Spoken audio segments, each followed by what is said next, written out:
Lakme iconic काजल, काजल इतना गहरा जो समय को मारते।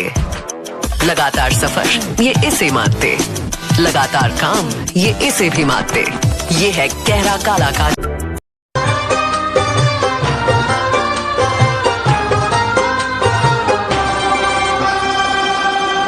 ओ साहिबा